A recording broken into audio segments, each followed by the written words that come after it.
2-1 start. The learned Solicitor General submitted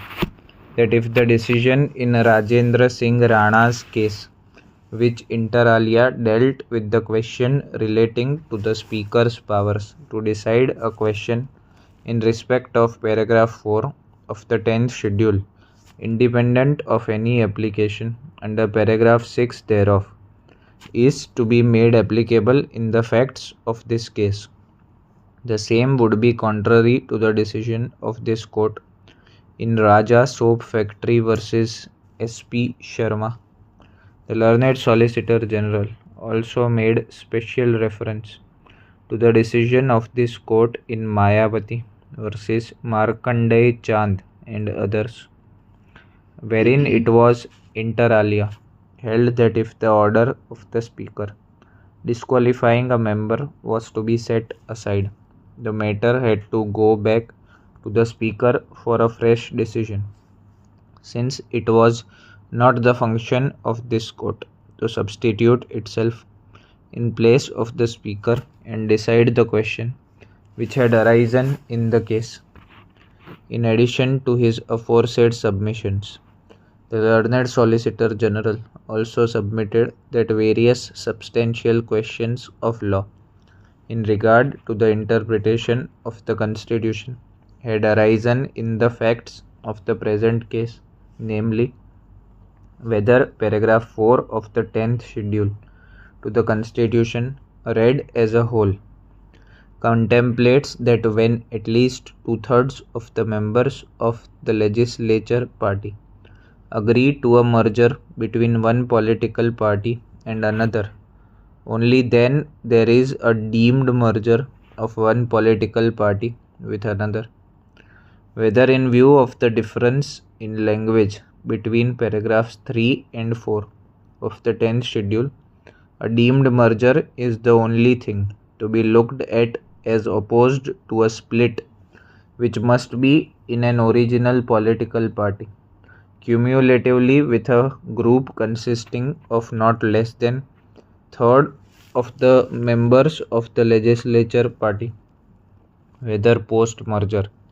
Those who do not accept the merger are subject to the anti-defection law prescribed in the 10th schedule, whether there is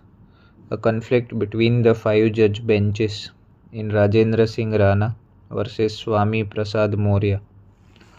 as against Supreme Court Advocate on Record Association Case SCC 409. What is the status of an unattached member in either House of Parliament or in the state legislature,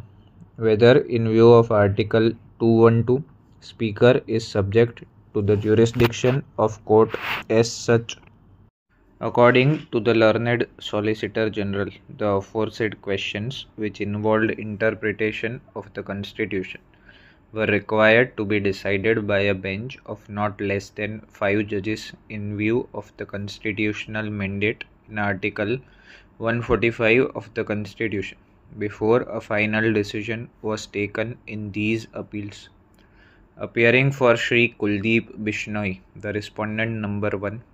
in the appeals preferred by the Speaker, Haryana Vidhan Sabha, and the 5 MLAs